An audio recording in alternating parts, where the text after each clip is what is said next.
Sitting at the absolute center of the Queen Mother's crown is a 105.6 carat diamond. This is the Koh-i-Noor, and it is arguably the most famous jewel on Earth.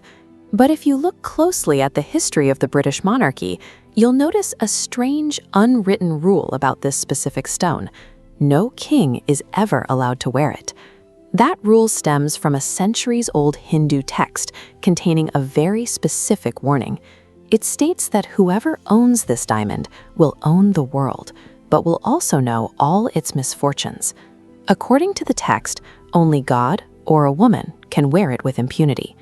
This warning is backed up by an incredibly violent historical record. For hundreds of years, nearly every male ruler who attached this stone to his name suffered assassination, crippling disease, betrayal by his own family, or the total collapse of his empire. The Koh-i-Noor operates like a geopolitical poison pill. By tracing its path through history, we can watch some of the most powerful empires in human history tear themselves apart from the inside. The stone's recorded history begins in the 13th century. Pulled from the Koh-i-Noor mines in modern-day Andhra Pradesh, it was originally placed in the eye of a Hindu goddess by the Kakatiya dynasty.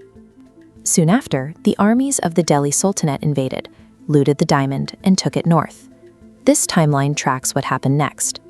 By the 1500s, the diamond entered the Mughal Empire. Babur, the empire's founder, acquired it.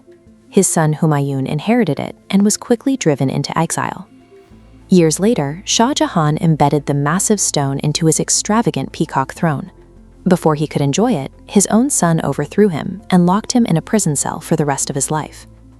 Interestingly, the most successful and popular ruler in the entire Mughal dynasty was Akbar. He is also the only major Mughal emperor who ever possessed the diamond. By 1739, the Mughal Empire had weakened.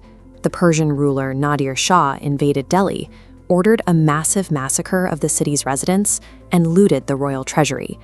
When he finally saw the diamond, which the defeated Mughal emperor had been hiding in his turban, Nadir Shah exclaimed Koh-i-Noor, meaning mountain of light. The curse followed him back to Persia. Nadir Shah strapped the Koh-i-Noor to his arm, but within a few years, he lost his grip on reality. He became severely paranoid and was eventually assassinated in his tent by his own bodyguards. One of his commanders fled with the diamond to Afghanistan, passing it down through the Durrani dynasty. Predictably, that family quickly descended into a series of violent rebellions and sibling betrayals, ending with the ruling king fleeing to India. By the 19th century, a clear pattern had emerged. The Koh-i-Noor was a trophy of death. Any king who wore it saw his reign end in disaster. The diamond eventually landed in the hands of Maharaja Ranjit Singh, the Lion of Punjab, who used it to project the immense power of his Sikh empire. He wore it on his arm during festivals and even carried it into battle. But within a few years of his death in 1839, his successors were systematically poisoned or assassinated, and his empire fractured. The British Empire was watching. They wanted the Sikh territory, but they also recognized the immense geopolitical weight of the Koh-i-Noor. They knew its violent history, and they needed a way to claim it without inviting the chaos that followed it. Their solution was bureaucratic. Instead of taking the diamond as battlefield loot, the British defeated the fractured Sikh army and forced a formal surrender at the Lahore fort in 1849.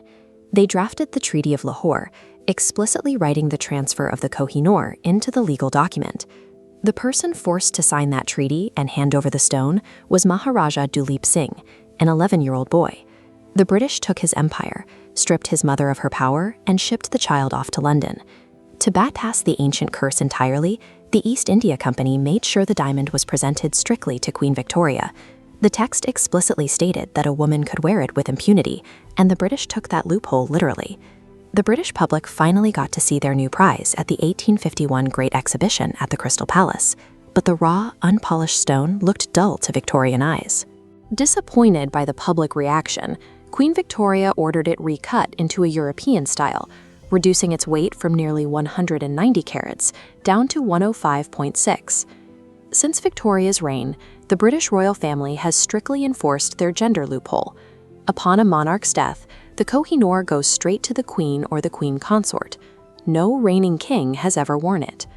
By wrapping the diamond in legal treaties and a strict gendered tradition, the British managed to hold on to the stone, breaking the physical cycle of assassinations and collapsing empires.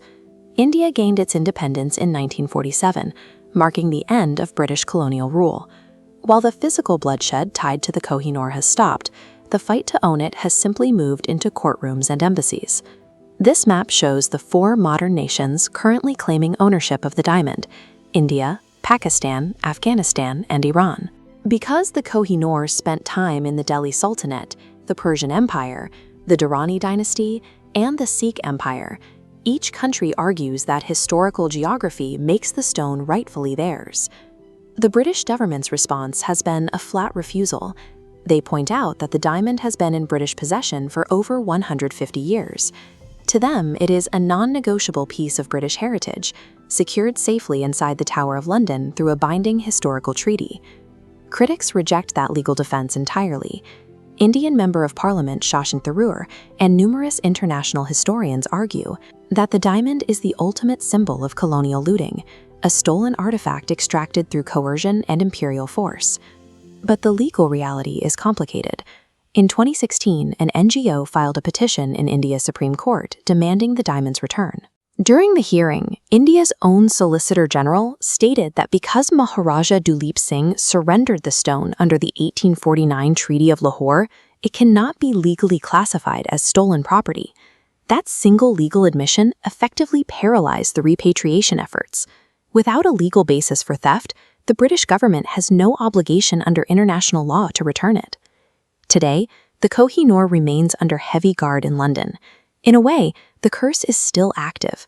It is no longer killing kings or toppling empires, but it sits permanently in the center of a bitter diplomatic gridlock, a perfectly cut reminder of a colonial past that refuses to be ignored.